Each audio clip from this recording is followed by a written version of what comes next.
नमस्कार दोस्तों, अभी पितृपक्ष चल रहा है। पितृपक्ष 15 दिनों का होता है। शुरू हो चुका है हमारा पितृपक्ष। अमावस्या तक 2 अक्टूबर तक चलेगा पितृपक्ष। तो हमें कुछ विशेष बातों का ध्यान रखना है इस दौरान, जिससे कि हमारे पितृ खुश रहें, हमें अपना आशीर्वाद दें और नाराज ना हो। इसके लिए हमें कुछ नियमों का पालन जरूर करना चाहिए।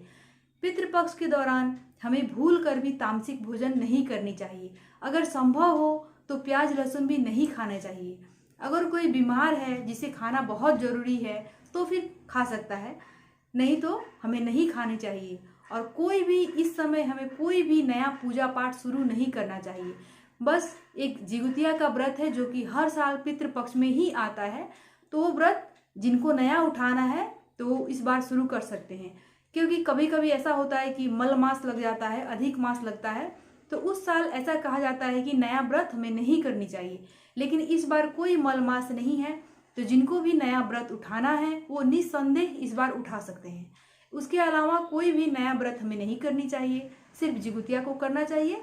और जो हमारा साप्ताहिक व्रत है, कोई बृहस्पतिवार या मंगलवार, कोई भी साप्ताहिक व्रत जो कि हम हर सप्ताह करते हैं, उसको नहीं छोड़ना है, उसको करना है, उसमें कोई दोष नहीं है।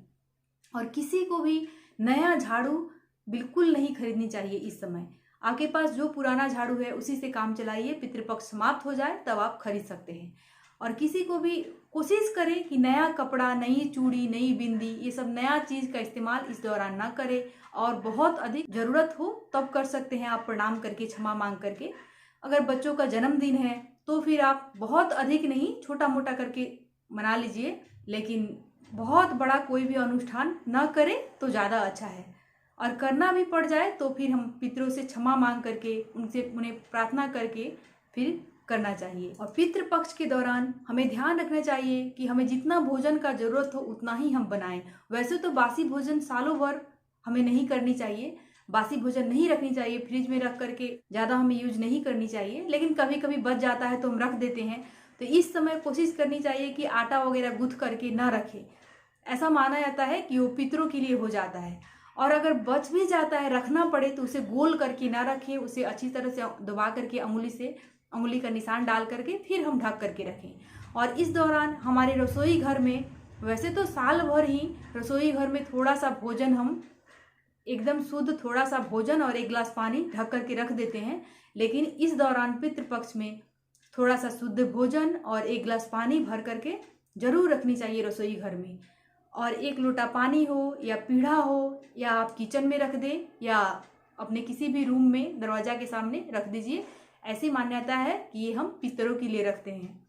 तो किचन को बिल्कुल खाली नहीं छोड़नी चाहिए, थोड़ा सा भोजन हमें अवश्य ढक देना चाहिए, जिससे कि कहते हैं ना कि पितृ आकर के घूमते हैं, हमारे इर्द गिर्द ही रहते हैं इस समय, तो उनको ना लगे कि हमारा अपमान हुआ है, हमारे लिए रखा गया है। वो देखते हैं, पितृ लोग देखते हैं बाहर से कि कितनी हमारे लिए श्रद्धा है।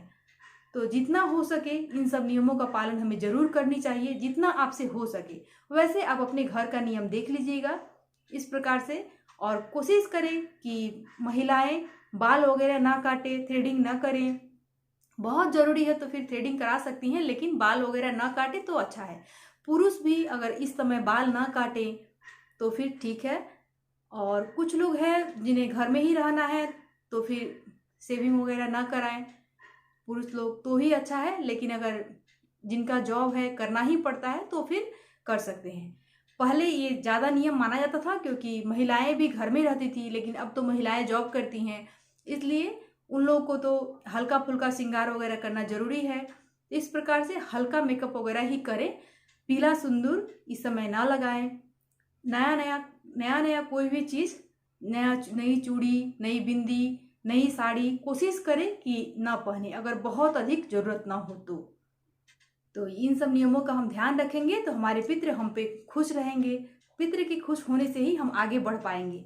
इसीलिए हमें पितरों का जरूर ध्यान रखनी चाहिए, जिससे हमारे पितृ खुश रहें, हमें आशीर्वाद दें और हम आगे बढ़ें। ये बहुत ज़रूरी है। धन्यवाद।